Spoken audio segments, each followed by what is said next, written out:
And welcome back to the Shooting Mechanic. Got a quick update for you guys. Sorry I haven't posted in a while, but my phone hasn't had a lot of memory to do a lot of posting. Managed to get my hands on one of these manuals. I've been looking for a while to try to find one for under 50 or 60 bucks. So I found this at AutoZone for 25 bucks. I actually had to order it. I actually had to wait 2 days for it to come in. And yesterday I replaced the electric fuel pump. There's also a mechanical fuel pump too. The electrical one went out, and I think the mechanical one is on its way out as well because I'm still having fuel delivery problems, and that stemmed from the fuel pump, the electric one, being ruined by some bad gas being put in there.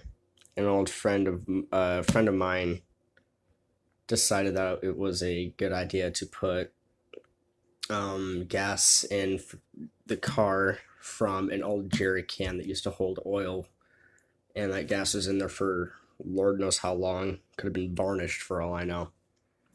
So fuel pump was out. The mechanical one might be out as well. You have to take a closer look at the lines, make sure they're not eaten through. I have to take a closer look at the tank, make sure the varnish didn't eat any holes in it because it's very varnished gasoline is like the sandpaper of liquids. It's very, what's the word, caustic, I want to say. And I'm just glad I was able to find this because it has already been extremely helpful. It already helped me figure out that a lot of the hoses, like vacuum hoses and things like that in the car, were hooked up wrong from the time I bought it.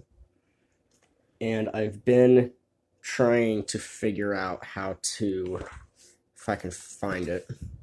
I already have some stuff taped off so I can easily navigate through here. This is the other fuel pump. That's the mechanical fuel pump. And that's one of the ones I'm going to try to get replaced today. I'm going to try to post a video of that if I can. Don't hold me to it. And, damn, I must have taped this on. Oh, no, never mind. And there's a item on the vehicle I've been trying to delete so I can put a different air cleaning assembly on there. It is called the Spark Control Computer Vacuum Transducer and Air Temperature Sensor. It's that little box on the side of the air cleaning assembly. I've been trying to get rid of that.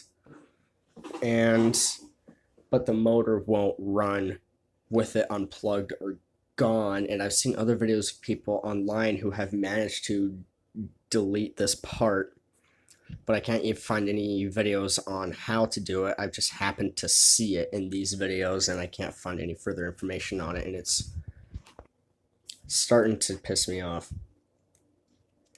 So, and another thing I noticed, if I can find it,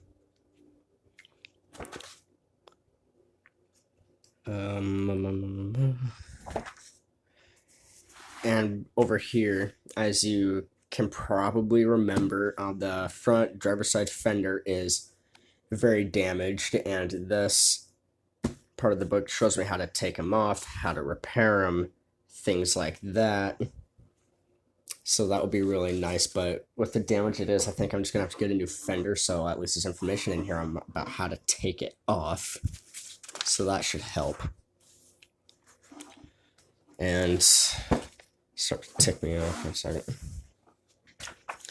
tells you how to repair your own vehicle. It tells you the motor's firing order, which I already knew that anyway, but it still helps. And this gives you all the information, like oil pumps, like oil pump stats, camshaft stats. Gives you torque specifications for the motor.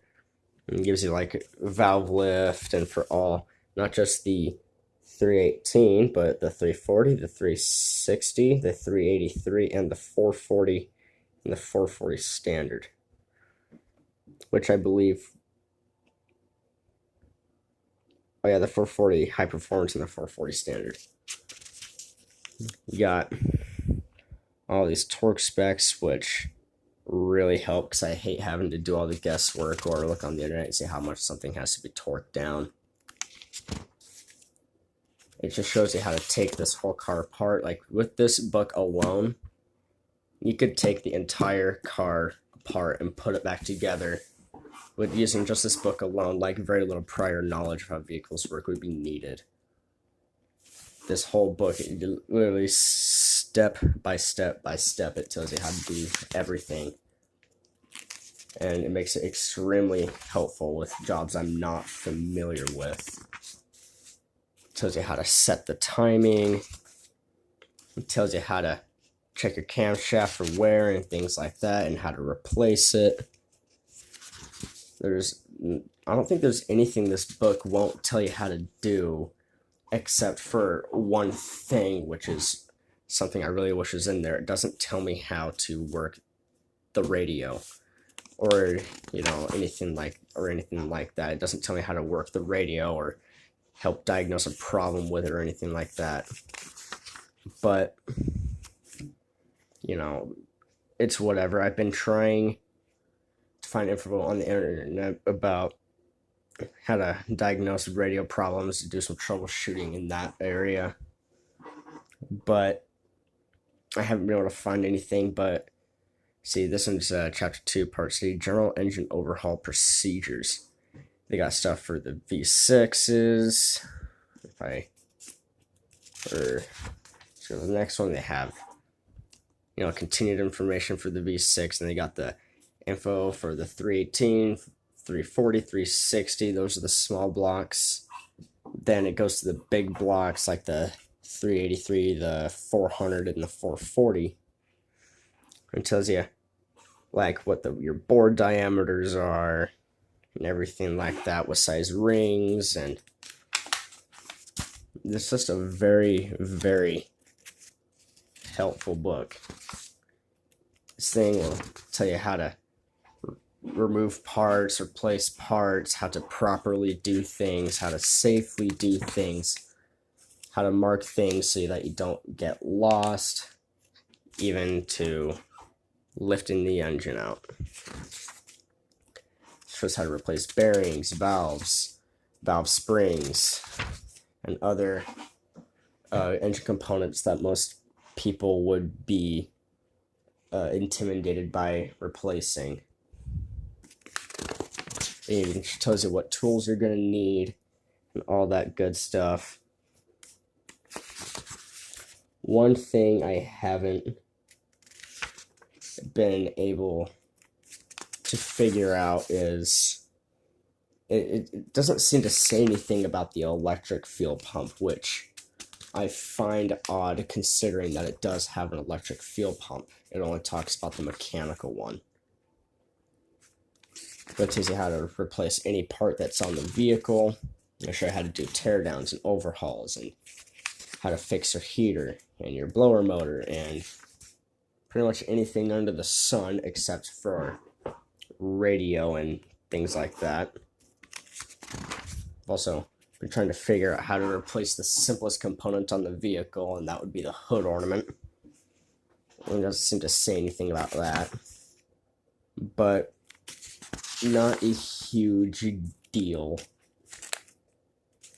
But like I said, I have been trying endlessly to figure out how to replace the little computer hanging off of the air cleaning assembly. And I find it really frustrating that this book doesn't tell you how to do it, although this book doesn't tell you how to mod the vehicle. It just tells you how to replace parts and fix it. The spark control, computer, vacuum transducer, the whole thing.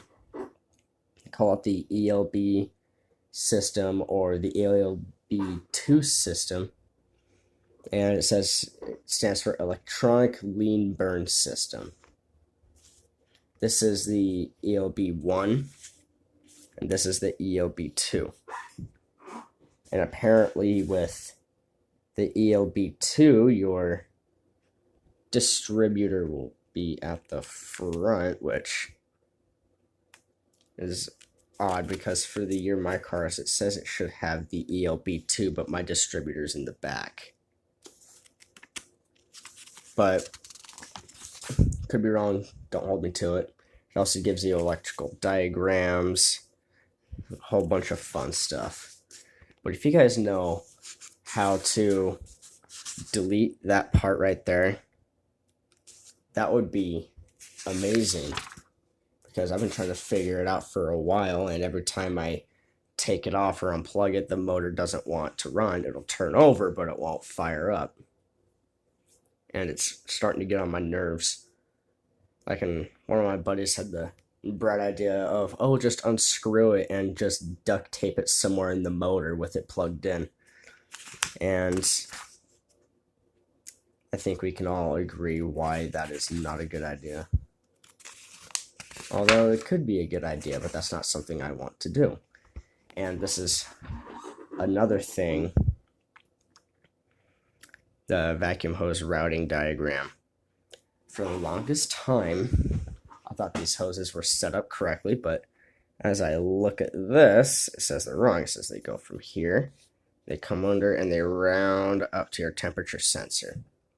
And for whatever reason, when I bought the car, this hose was connected to one of the inlets on the carburetor, and this one was also connected to one of the inlets on the carburetor. But it's not where it says they go. And I am not claiming to be a master mechanic by any stretch of the imagination. That's one of the reasons I bought this book in the first place. This is to help me out. And it seems to be the same for all the engines, the 318, the 360, the 440, the any of them. They all have that same routing. And it has been very much getting on my nerves, and I don't know what to do, but at least I have everything marked in this book on how to replace certain parts that need replacing as soon as possible. And I'm going to go to AutoZone today, get that mechanical fuel pump, and I'm going to install that. And if I can remember, then I will make sure to upload a video of me doing that. You guys have a great rest of your day, and stay tuned. I might have another video coming out later today. Bye.